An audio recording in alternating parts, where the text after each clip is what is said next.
Welcome back. Boy 7 the score. It is the bottom line. Let's go to the chat line here. Craig, I think you could convince the Lady Raiders they're the best team in the country. Yeah, I saw that. I just think they're capable. I don't know that they will, but I think they're capable because they've shot themselves in the foot about 3 or 4 games that, and I realize they're not a championship team, but I do think they could have won some more games if they hadn't made their own mistakes. Yeah, I agree. They weren't just run off the floor by talent every time. Yeah, so they finished 4-16. Mm-hmm. I think they easily could have been 8-8. Yeah, with 10 more possessions. Yeah. Yeah, I agree with that. Now, could they have been 12-6 or 12-8 or whatever it was? Yeah. That's probably going too far, but I do think this was a 500 team with 10 different breaks. Now, that's a lot of breaks in a basketball season. Right. And a lot of it was self-inflicted, so you can't really, be too mad at them because it was self-inflicted. Yeah. But if they're better at passing or making better decisions, and it could be a little bit different. In the opportune times that they did not get a break but gave up a break, right. It just was amazing. And Jordan Merritt, the injury. At the beginning of the season, you wonder in the back of your mind how much better they'd have been if they'd have had her. But even without her, I agree with you. 7-9,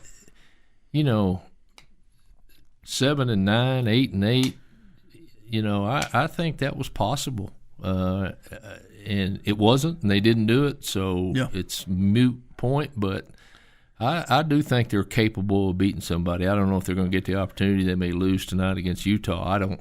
I think they've got a legitimate chance to beat Utah. I agree. We'll wait and see what happens. Earlier, I brought up the moment in the basketball game last night where the ESPN guys, it was a former NBA guy, was talking and said, Kerwin's not a scorer for him, and then he hit the step-back 3. Somebody commented, Kerwin averages 5 a game. He's not a scorer for us. There were several other comments back and forth about that moment in the show. I just thought it was a funny moment. Yeah. It was funny timing. Yeah. I mean, to say a guy's not a scorer and then for him to hit a wild step-back 3, it's like, oh, well, I guess he is a scorer. Yep. I understood completely what the guy was saying. Kerwin is not a guy who creates his own shot. He is a guy who catches and shoots. That's a shooter, not a scorer. Right. That's like the difference between a basketball player and a hooper. Right. They're different things. That's right. And, I completely got what the guy was saying. He was 100% accurate. It was funny timing to say it as he's hitting a wild shot. I would imagine if you looked at nearly every other team scouting report and Kerwin was on there, it's run him off the 3-point line. Make him be a driver. Make him, get rid of the ball, but don't let him, settle down and catch it and shoot it from a 3, because he's a good shooter. And I agree with the statement. He's not a scorer, but he is a shooter. At the end of the day, he's got some points. Yes, if he gets his shots off. And confident Kerwin is a lot different than I'm going to stand here and not really do anything Kerwin. That little stretch he had against Houston, was it Houston that he had to? No, it was a home game. I think you ended up winning the home game. Was it? Who did you play at home before? It was there. Was it Arizona State? Yeah. Arizona State. Yeah. Because you think you're going to break free, and then they come all the way back. Yeah. And he had about 4 straight shots that he just ripped, and you can't do that without a little bit of He can make a little bit of. He's a great talent. shooter. He's a great shooter. He's just not a scorer by what that guy was talking about. If Kerwin and Chance find their confidence fully during the tournament, that's terrifying. And you bring up a good point. Chance is a scorer. You can get him off the 3-point line. A la at Houston, he penetrated and went one-on-one against their best, and he won more battles than he lost. And That's what a scorer to me is, somebody that can find another way to put a point on the board. Unless I'm missing something, Lenardi is usually the most accurate bracketologist. All right. I talk about Joe Lenardi a lot. I have personal beef with Joe Lenardi. Now, on the Bracket Matrix website, they have rankings, and Joe Lenardi is not highly ranked on that metric of guessing the tournament. But this is a guy who starts guessing tournaments April 15th. Yep. The week after the tournament for next year. Yep. I don't like Mel Kiper, who makes a living off mock drafts. I don't like bracketologists that just do bracketology all year long. Now, maybe I'm jealous. maybe that's something I want to do. But I generally don't, go talk about something else for a couple of months. Yeah. Go round out your portfolio with some college football or something. But to just be doing bracketology, it's engagement bait. It's rage bait. Now, for the final month of the season, once you hit February, once there's some metrics, once there's some analytics, very useful. Right. I love bracketology from February 1st to March 13th or whenever Selection Sunday is. Play the first round. Yes, play the first round of the conference schedule, then start penciling them in. Oh yeah, I love bracketology in the stretch run. It's the dumbest thing in the world in June. I agree. And we're putting out these brackets in June, and people send them to me. They're like, "Oh, did you see last week? On 4th of July, we were a 4 seed, but then we got this guy in the portal, and now we're a 3 seed." Yep. It's like, no, we're nothing. Yeah. We haven't played a game. Yeah, you don't win many national championships on paper. No. Well, now, of course, I'm sure Lenardi does hard work and is involved and does all the things. But good grief, man. It grinds my gears. It grinds my gears. But I pay way more attention to some of the nitty-gritty and the JBR or whoever it is, Bracketville.wordpress.com. I pay attention way more to those than Joe Lenardi. He is another bracketologist to me. Yeah. I mean, it's all the same. I mean, I don't know what his formula is, but I mean, he's a guy that puts together a bracket. I mean, I don't think he has any more insight to whether Cooper Flagg's got a high ankle sprain than anybody else does, Right. And so I don't know. I'm with you, though. Trying to guess who's going to be on the 4 line in June that's kind of a waste of time, I would think. I have a question along those lines. Let's do it next. Okay. We'll get it when we come back. Okay. Clint says, I sent you those brackets in confidence. I don't think it was Clint. All right, we'll be back after this. 100.7 The Score. It's the bottom line.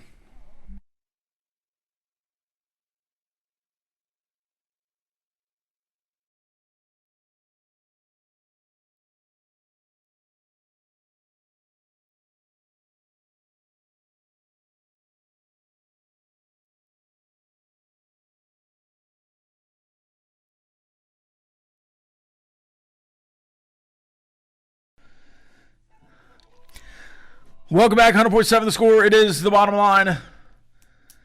Sometimes you got to wait for those bumpers to really hit before you can talk. We are talking a lot of Texas Tech athletics today. We've got baseball, basketball, Lady Raiders. We also have some drama here. We got some drama on the chat line. This texter says he thought that IMHO was, in my humble opinion. Huh. So is it humble or honest? That's a question. I've never heard the H before. Really? I've only ever read it. As an acronym. I don't know if I just assumed it was honest It could be both. I don't think it's one way or the other. Well, that's like how often do you hear someone say like, "Oh, SMH" or "LOL"? Yeah, I think the context is important. Being humble is being honest. Yeah. Being honest is probably being humble. Humility there. They're interchangeable. Okay, quick question. Okay. Men's basketball, 2 20-minute halves. The only collegiate game that has halves. Do you want quarters or do you want to leave it halves? And why would you want to change it to quarters? It's the only basketball in the world that doesn't have, right? Like, it's not just collegiate sport. It's the only basketball that's that way. So, does it change the game at all? I don't think so. It probably has some mechanical changes like resets fouls, or you probably get a couple of more bonus shots there early in the first half, maybe. Maybe you change some timeouts or something. You probably still have first half and second half timeouts. To me, the biggest change would be you get that extra media timeout in the middle. Yep. But they already take the under 12. So the one change that if they did it that I would, and I don't like it in the women's game because I think it actually costs the Lady Raiders a game. I don't like it when you call timeout that you get the ball at half court. Simply because Lady Raiders were turning the ball over with a press, and the other team was having a tough time. In fact, they called 2 back-to-back timeouts. Yeah, the auto advance. Yeah, and I'm not a real big fan of advancing it to half court, but I'm right there with you. I'm for 4 quarters. I am for 4 quarters, and if you make them, 10-minute quarters, or I'm all for it. You're bringing 2 more strategic quarter-ending plays into play and use of the clock. Yeah. It's just. I think it's an addition that needs to happen. I agree, and I'm honestly surprised they haven't done it. Yeah, because you've changed so much to match the FIBA rules and the NBA rules. And international, like you said, and Olympic basketball all have quarters. I don't know why we stuck with it so long. I think literally every basketball league in the world. Yeah. Except for men's D1, because I think potentially even the lower levels of college has quarters. Yeah. It's just like the D1, D2. All right, that was a question today. Now it's time for the question of the day. The bumper would usually play here, but we're working on some OpEx stuff behind the scenes. But anyway, so good to know. Jamie's question of the day, brought to you by someone not named Jamie. Oh man, I wish I remember that. Anyway, so your water isn't hard, something like that. But anyway, so my question from was inspired from last night. I was cutting audio out here at midnight, and I was listening to some random sports talk show that was on the radio, and they asked this question, and I figured it'd be a great addition for the next time I do question of the day. But starting today, out of any team, whether it be college, professional sports, if you are keeping up with Australian rules, football, whatever, which team do you think has the best chance to go back-to-back winning a title? So it can't be the Eagles right now. It would have to be starting this year, going back-to-back. Which team do you think has the best chance to do that? So which football team has a chance to win the next 2? Any professional team. Oh, any professional team chance to win the next 2. Ooh, interesting. The Dodgers. Oh, that's good. Now, I know that would be a three-peat, and I don't know that that's happened very often in baseball. So I would go Dodgers in Major League Baseball. In the NBA, man, can the Thunder get over the hump? Can the Cavs? Because those are the 2 best teams right now.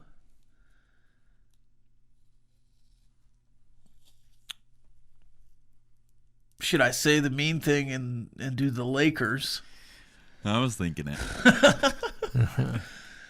In the football, I guess it probably still is the Eagles or the Chiefs. I don't really see anybody else in a position. What about you? What do you think? I'm going to surprise people with my NBA choice. I think San Antonio's going to have a couple of chances, but with the Wembanyama and if they add some pieces, and if Popovich comes back, and Wembanyama will have, a little bit of, experience. Calories. Oh, and salary. Peanut butter sandwiches. Football. I would like to think that the Chiefs have a chance, but I really kind of thinking out of the box a little bit. Not real far out of the box, but I'm not real sure the Commanders aren't setting themselves up. Yeah. I mean, my Commanders. Yep. I just I love their quarterback. Me too. I love Dan Quinn's defensive ability of putting people in the right positions. Yeah. And Cliff's done a good job of putting Jaden Daniels in a position to use what he does best. And I don't know. I don't think they have the talent right now, but I think if they can accumulate some, and I'm sure they're going to make some trades. They've already made one, hadn't they? Didn't they get somebody just recently? Yeah, they added Debo from the 49ers. Yeah. So I'm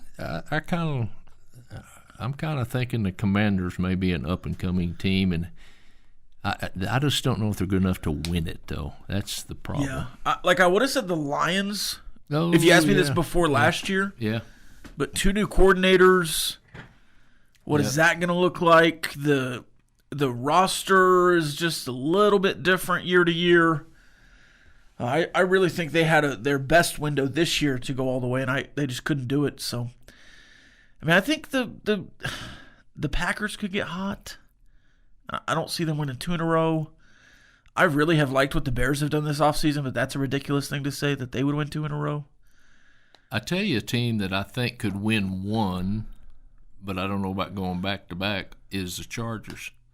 I think Harbaugh is the right guy at the right place. I think Justin Herbert's a good quarterback. I just don't know about their pieces. I don't know. They just lost, Bosa today or yesterday? Yeah, Joey, they released him yesterday. And so I don't know. I think they've got some talent, but that and Denver too. But I don't, unless something happens, I don't see anybody winning that division other than Kansas City for any immediate time. A lot of people like what the Broncos are doing, but I don't. Again, they seem like more of a one-hit wonder, just get hot in the playoff kind of team like the Chargers would be. Yeah, I'm not. I think Bo Nix is really good, but I don't know that he's championship good. All right, selfishly, I will add the Texas Rangers. Why not? Why not? Why not us? Why not us, huh? Yeah, they could be as good as anybody. If they're pitching, if they stay away from the hospital, they're going to be okay. They have a kid named Emiliano Teodo who made 20 starts last year in upper-level play in the minors and had like a 1.98 ERA. They're trying him out at closer in the spring. Touching triple digits. Wicked slider. If that's the case, they've got to feel pretty good about some starters. Yeah. They've got to feel like, hey, we're not, to try him out. That's pretty good. Back after this, 100.7 score.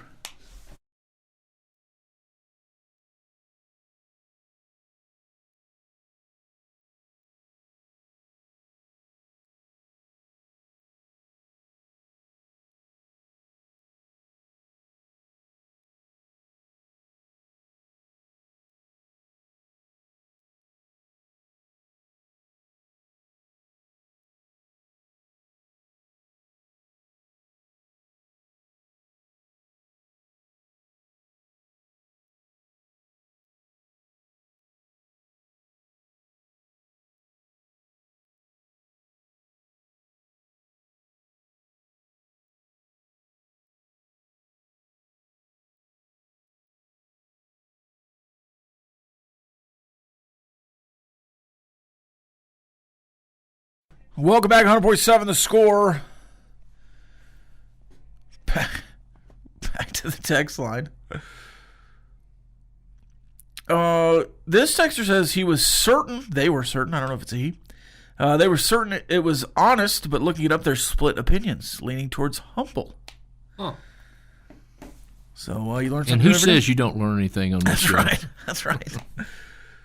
This texter says, keep the game in halves. We don't need longer games. I don't think the games would be longer at all. You just trade a quarter break for a media timeout.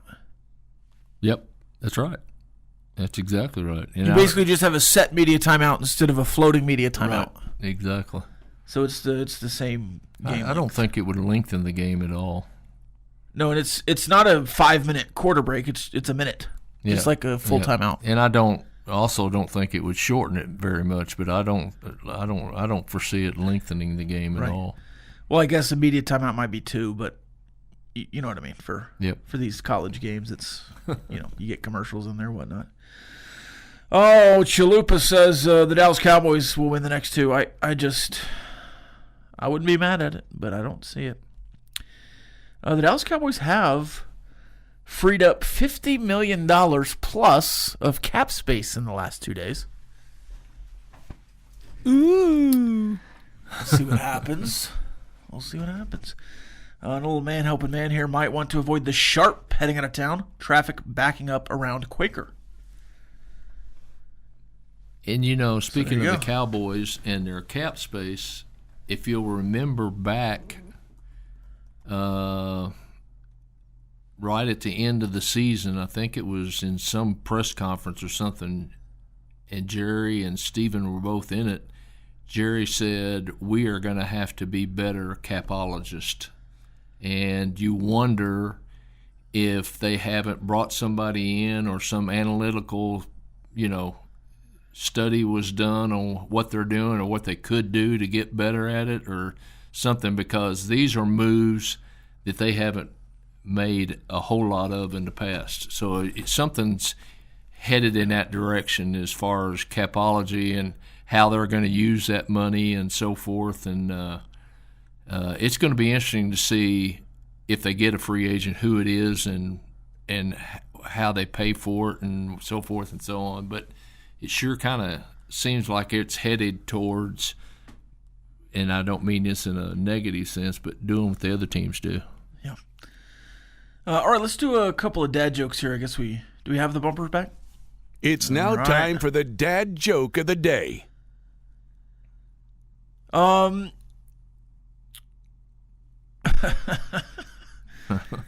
Craig, do you know how to follow Will Smith in the snow?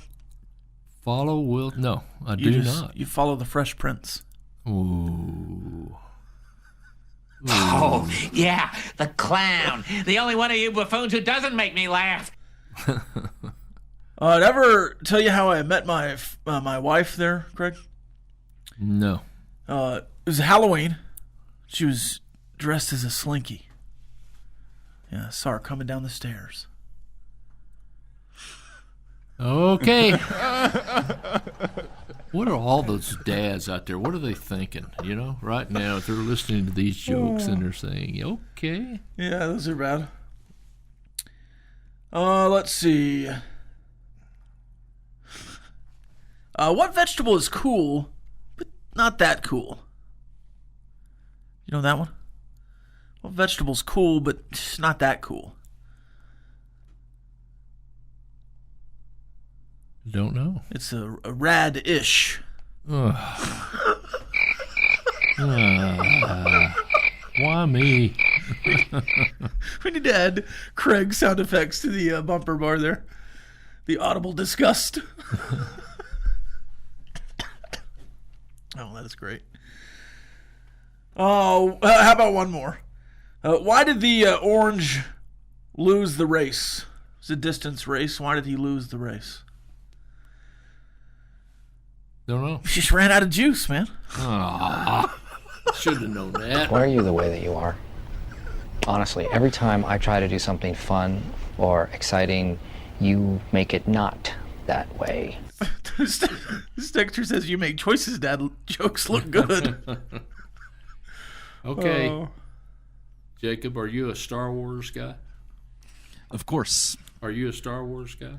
I am familiar with Star Wars. I wouldn't call myself a Star Wars guy. So I'm assuming that Yoda is in Star Wars. Is that correct? That's true, yeah. If Yoda could start a car dealership, what kind would he start?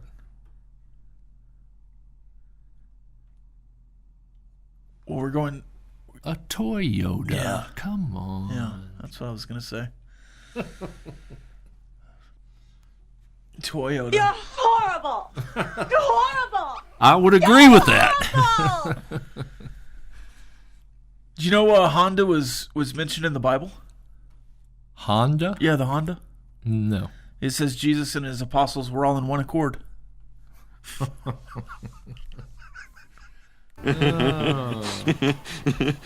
This is brought to you by nobody. I got a lot of Bible jokes, man. Growing up in the church, I got a lot of those.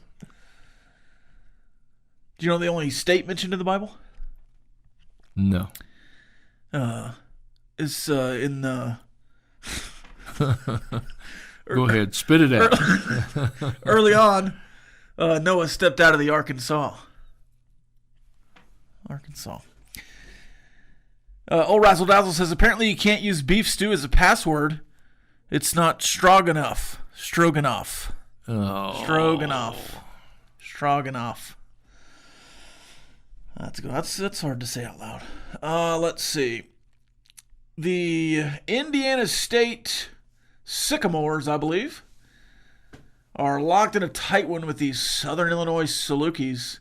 This is the 8-9 matchup in the Valley Conference. And you've got a connection to Texas Tech that you mentioned earlier. Yeah, Drew for Southern Steffi Illinois. there. Drew Steffi, who has started 17 games for Southern Illinois. Now, why are they calling this Arch Madness? St. Louis. Oh, it's in St. Louis. That's the dad joke right there. I just saw St. Louis pop up on the screen when I asked that. That's like he's a scorer. Right. Yeah, we get it there. Yeah. Sponsored by McDonald's. Yeah, Well, it's there you like I was like, why is? I mean, it's the Enterprise Center. I don't understand why this is called Arch. Oh, St. Louis. Okay, all right. Yeah, but Drew Steffi from Frisco Memorial. Isn't it involved neat? with Texas Tech there for a minute? These 8-9 games, 99% of the time, they're really good games. Yeah. They're fun to watch. Just like in the NCAA tournament, that's a really good matchup generally. Yep. But it is 82-81 with about 2.5 minutes left. Indiana State has the ball. Indiana State, the darling last year, with what they call him, Larry Nerd. Mm-hmm. Kareem Abdul-Jabbar. He had some pretty good nicknames there. Yep. Have you seen the nickname thing going around with the NBA, Jacob? I feel like you'd be the one to know this. Some of them, yeah. What was the new Jason Tatum one? The Anomaly? And that's what started it all? I just know there's some. We can't really talk about it. Oh, that's not what I'm talking about. A certain player for the Toronto Raptors is where my brain goes. Oh, I don't think I know that one. They're calling what's the guy with two J names and then he's a junior? Jaren Jackson Jr.? Jaren Jackson? Yeah, they're calling him the alliteration. Ooh, I like that. It's pretty good.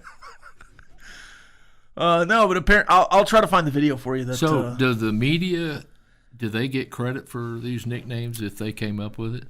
You know what? Probably used to is some guy in a paper, and you can track it back. Yeah. Now you'd have to be searching up on Twitter of what what random burner account started calling him that, and then it went viral. Yeah. Well, Nico Harrison had a new nickname for Luka. I can just imagine. Fat. Yeah. Oh, Luka. I can just imagine. I bet Nico Harrison's got quite a few nicknames in Dallas right now that we can't discuss on here. Yeah. Oh. Bad at your job is another one of his. The video the other night when Kyrie got hurt, the mass exodus. Oh, the hundreds, maybe thousands of people. Unbelievable. I mean, the aisles were full of people going the wrong direction. And all the lights were on. It looked like the game was over. It was the third quarter. Yep. Yeah, it was amazing. 100.7 the score is the bottom line. Hour number 3 rolls on after this.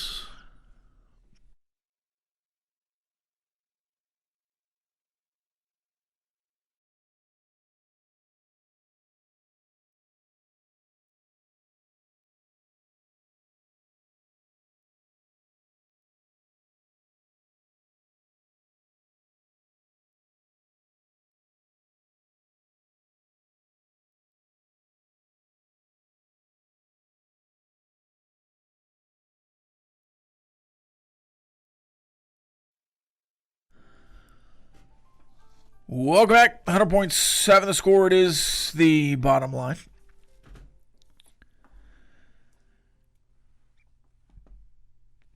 We have the NFL free agent tracker here as part of our headlines, and we'll do it with some headlines.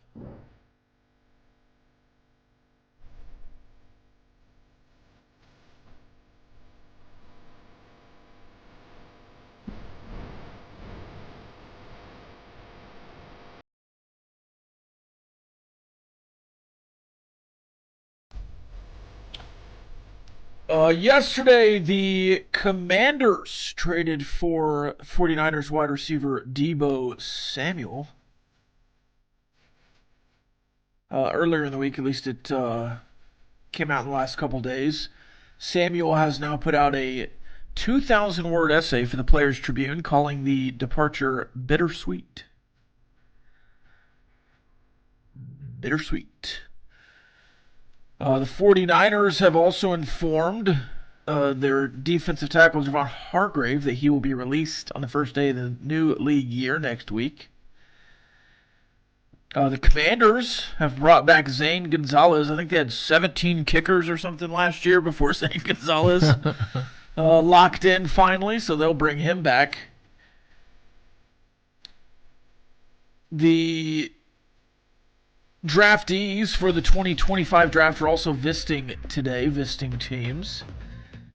And the Steelers have a quarterback on their campus.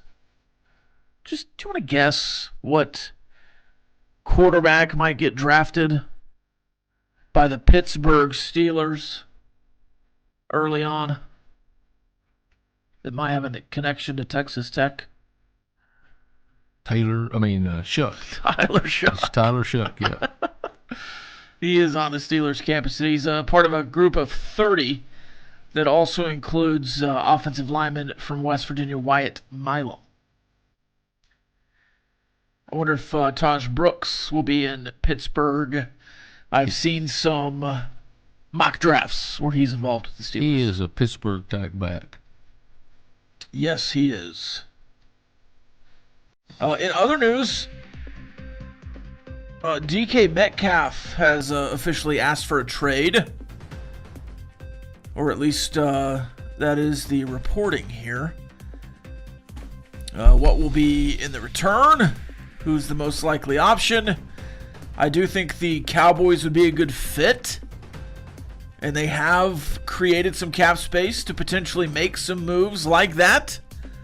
So we'll see what ends up happening as we move forward there. Also yesterday, the Chargers released 5-time Pro Bowl defensive end Joey Bosa. Bosa will be designated, I believe, as a league first day kind of release as well. He had 10.5 sacks a couple of seasons ago, but it's been maybe 4 years since he's really played a full season. And he's never really been truly healthy in his career, it seems like. He was kind of one of those guys where he was a can't-miss prospect, and then he just kind of was off his whole career from what his potential could have been. It peaked certainly a couple of times there early, but he never really, in my opinion, reached his full greatness. Certainly maybe his younger brother Nick has, but I don't know that Joey has. Max Crosby also here signing a massive deal which resets the market for Micah Parsons' potential deal. Micah Parsons allegedly re-signing. Maybe that's why they're creating the cap space to re-sign Micah Parsons. Maybe he would be involved in a trade for DK Metcalf to get a couple of firsts back to then trade them for Myles Garrett. Who knows? Just spitballing there. Interesting move by Kansas City. Their most valuable player, as elected by the team, I believe, Joe Thuney, is going to the Chicago Bears. That's an interesting move, especially as much as they need offensive linemen. Yeah, and he was one that played left guard all year and then just played left tackle for 6 weeks. And I don't know that you could find any more thing valuable than that, a guy who could just switch and completely galvanize the offensive line by playing a different position. And played, except for Philadelphia, which I don't know that any offensive lineman played well, but up until that time, played a remarkably good tackle position for not playing it all year. But that something like that tells you that they've got a plan to fix the offensive line. I don't know what it is, but because that's a move that you don't make lightly, I wouldn't think. That's a first move for the Chiefs in a plan for maybe 6 moves. Yep, that's probably that's right. a chess move. Yep. A lot of NFL GMs make checkers moves. That seems like a chess move there from the Chiefs. Yep. Nickelodeon 3D chess move. Yeah, exactly. Then, as I mentioned it just briefly, but as part of that cap restructuring, it was CeeDee Lamb 2 days ago and Dak Prescott yesterday, with a total of, I believe, $56 million restructured. Now, sometimes people misunderstand what restructuring is. They're still getting paid the same. Right. They're not deducting any pay. They're just moving it around. The Eagles do this really well. They just kind of keep moving and moving and moving. In Major League Baseball, you can just pay a guy in 50 years. In the NFL, you just kind of have to move it 2 or 3 years down the line. And sometimes it bites you, and sometimes you have a bunch of dead space in a season, and you can't really do what you want to do. But if you win Super Bowls in the meantime, who really cares? Something told me that Dax is going to get a pretty good bonus this year. His income tax might be a little hard to figure out. That's they're converting salary to bonus and whatever else. But they've already signed Adigazawa, which I think is a good signing. I don't know if it's a great signing as a solo move, but if it's in combination with some things, I think the Cowboys offseason is off to a better start than it was last year, for sure. Are you surprised that Trey Lance has not been used as trade bait and is not been mentioned very much as going someplace here or there? I wouldn't get him for to anything me, but a Trey 6th-round Lance pick. and Cooper Rush, that's ditto. One's not any better than the other. Yeah, you can't pay Trey Lance again. Yep. But I don't know that he's – I think this is his final year. So I don't know that I don't think he can be traded. I think he'll just be – I don't think they'll re-sign him. I don't know that he's a Cowboy right now. Yeah, okay. Just as far as his contract is run. Yeah. I guess starting next week he won't be a Cowboy. I think that's true. Because in the middle of the season I was frustrated they weren't using him after Dak got hurt just for that. Yeah. Like, as soon as Dak goes down, because I think it's before the trade deadline, just play him. If he has a massive game, trade him immediately. Yeah. But, they didn't. Are you of the theory that you can get a running back in the draft and not to spend free agent money on one? In the grand scheme of things, yes. If you're asking me specifically about the Dallas Cowboys, I would say no, because you need 2 or 3, because you don't have one. Because Rico Dowdle's also a free agent. Yeah. Now, if you're re-signing Rico Dowdle and getting a drafted guy and then maybe a cheap free agent, yeah, but you need a full room in Dallas. Generally, I would say draft a running back. Yep. For the Cowboys, I think you need to do both because you need a room of running backs and not just one guy. It all comes down to if Genty is right there at pick 12. No. Now, never draft a running back in the first round. I will stick by that. I'd rather have Taj Brooks in the 5th. Well, that's also because you love Taj Brooks. I'd rather have, what is it, Hampton's probably early 2nd round. I'd rather have R.J. Harvey in the 5th. I'd rather have, I don't know about Fraudy Gordon, but there's disgusting, gross. Yeah, let me look at a list of running backs, and I probably have a bunch of them rather than. I'd rather have Devin Neal in the 3rd. Genty's a game changer. He's gonna change. Do you the need landscape. a power running back? Do you need a scat back? Do you need what kind of running back do you need? Yeah, all of the above. The answer is yes, Craig. I think with Schottenheimer, you want a power back. Yep. I think that's what you want. And yes, Ashton Genty, I think, will be a very good pro, but you don't have an offensive line right now, and you don't have, a defensive line that's full of players. You need a linebacker. You probably need another wide receiver unless you're trading for one. I mean, you definitely need another wide receiver. You need running backs. You need everything. You need everything except quarterback. Oh, he's not good. I don't care. 100.7 The Score is the bottom line. These guys will tell me I'm wrong after this.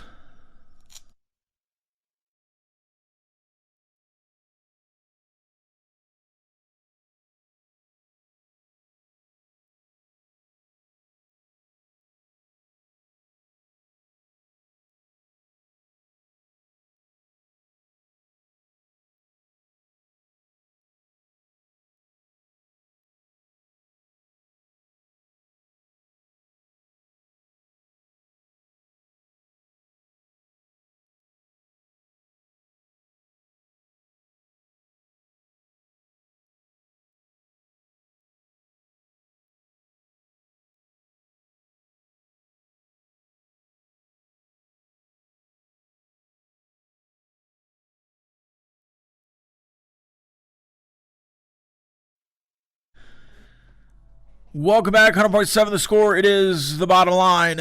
It's time for Tell Me I'm Wrong, which both Craig and Jake will have an opportunity to do. But first, I need to hear a little bit from Tim Tadlock. Can we hear about the pitching after Tyler Boudreau's quality start yesterday?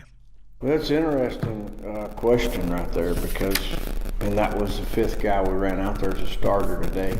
And by far, he was the best one, right? And so, how do you really know this early? You just don't know. And so, you got this weekend to try to figure that out. And it's okay if it's not perfect every day. It's fine. So, but you'd like to think that you keep running guys back out there, they're going to get their feet on the ground and get going, right? They're going to get their feet on the ground and get going. Can I also just hear about finding the best spots for position players? And I think the question started with TJ Pompey. Well, really, you're just looking at it, you're going, hey, can you get some guys an opportunity and maybe get him, a rest, kind of what you're saying. Bain works really hard. Hits left-handed pitching is a good matchup. And Schultz, is a guy that you'd love to get going. And so there's two sides to it. I don't know where Schultz fits. I don't think it's 3rd, but he's very sure-handed. Catches the ball really good. We all saw that in the fall, and we wanted to take a look at it yesterday, even though I don't think there's any, like I told Jamie before the game, I do think we know who our best guy is at each spot. I really do. I think it's pretty clear now. The good thing is we're 3 weeks in, 3 weeks and change in, and we've tried different things, and we kind of know moving forward. Now, don't get me wrong, there's still competition, but TJ is our best third baseman. Tracer's our best overall package at short. And you can go around the guys that played today and go, okay, hey man, like these guys, and again, like I'm gonna tell you, Kendall Johnson's coming. I told him that before the game today. Looks like he's in a really good spot offensively, and so I don't know if I answered that question exactly, but TJ, he works hard and he stays prepared, and he handled that really. All right, so some things are falling into place, it sounds like, for Tim Tadlock. Now, they're 3-8, but really the biggest issue to me over the last week, the defense had been improved. You didn't have errors 2 games in a row. You still lost those 2 games 12-8, 11-10. You had 1 error early on against UC Irvine, but your offense scores 13 runs. You finally hold the other team to a low number.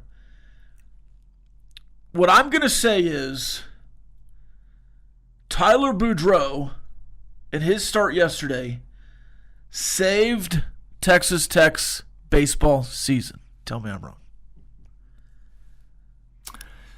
Saved. That's a big word. Rob, I think you're wrong. Okay. Wrong in the sense that I think it's way too early. I realize that conference play is right around the corner, but he did go a long way in providing a light at the end of the tunnel on the pitching staff. And I think what's going to save the season is if Boudreau's performance is sort of like a point guard on basketball. If he can use that to make others better on the mound, then save is the correct word. If his performance gives others confidence, and I would agree with you. But right now, save it. Maybe a little strong. Go ahead. Now, I'll give you more context, I think, to why I said this after Jacob here.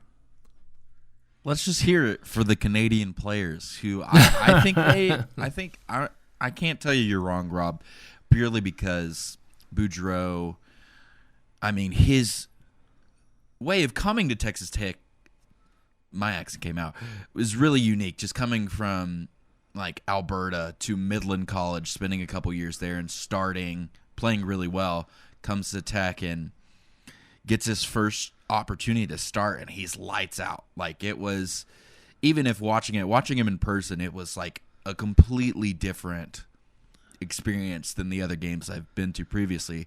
And I think if they can utilize him and if he can develop into that sort of ace, that sends you places. And I think bringing in the confidence of the other players, and they had the 2 guys who relieved for just a couple innings were really good as well. It's, if you can find a guy who can play at the top of the line as a starter, it opens up so many different avenues. All right, if you were listening to the show yesterday, not this show, but the end of the bench, toward the end of the show I said, if Texas Tech doesn't perform well at Grand Canyon, I have some things to say about this team in a negative sense. But last night, I think Tyler Boudreau went a long ways to correct some of what I was thinking. Now, it's just one game. It is just one game. And again, if they go to Grand Canyon and get beat 2 out of 3 or 3 times, it's silly to say that Tyler Boudreau saved the season. But to me, early on in Vegas, in North Carolina, in Game 1 against the Tritons, it just didn't feel like Texas Tech was playing with the Tim Tadlock edge at all. There was a ball hit at Damian Bravo in the outfield, and he kind of took a bad angle at it, but then it was just a jog to go get the ball, and then kind of a double tap to throw it back in. That's the first game against the Tritons here in Lubbock. And I saw that play as a kind of a microcosm, because it just didn't feel like the team was playing with much urgency. But then you have a guy like Boudreau get on the mound and is screaming after strikeouts and doing the strut. And you see a little more pop and fire with the offense and the bats. Now, you saw that the day before on the offensive side, but there just doesn't seem to be much defensive urgency. But there was yesterday. You had the big play at first, and I think Villanueva is a guy that really wants to play good defense. And I think if you kind of breathe that kind of aggressiveness into this defense that you seem to have on offense, that kind of aggressive feeling offense with a couple of guys stealing bases and going for extra bases and hitting doubles and ripping home runs, if you have that kind of intensity offensively, it should be some defensive intensity somewhere in that dugout. And I think Boudreau might have unlocked some of it yesterday. So that's why I kind of think it, not just, one good pitching start, right, the game is saved. No, I think you might be unlocking some intensity defensively, and you have to have it. Yeah, you have to have it. Some urgency. Great points. And in the back of my mind, that's kind of what I was thinking about being a point guard. You've got to make those guys better, and he may have done that yesterday. He may just look at the two that followed him, Drake and I don't know who was the other one, Beavis. Yeah, Logan Beavis. I mean, they both pitch really well, and Beavis has had other opportunities, so it may have spilled over just in that game only. But you're right, that Tadlock edge, as you called it, has got to be there, because when we play with that edge like that, we're pretty darn good, and I'm real anxious to see what they do with Boudreau now. Do they come back and pitch him Sunday? Do they wait and not pitch him at all until the opening, conference series, or what do they do? Yeah, do you give him a long relief role on Sunday to kind of set him up to be the guy on Sunday the following week? Because I don't believe have a midweek the next week. Yeah. No, it's straight to Houston. I'm gonna read this one because it says we're probably not gonna read it, so I'm gonna read it. You guys are welcome to disagree, and you probably won't even read this out loud. But for the last 5 years, the only time our pitching staff as a whole experienced any level of upper level success was when Ray Hayward was involved. Our current pitching coach is not the right guy. Now, I could be wrong. Ray Hayward stepped away from the program for a time with some health issues.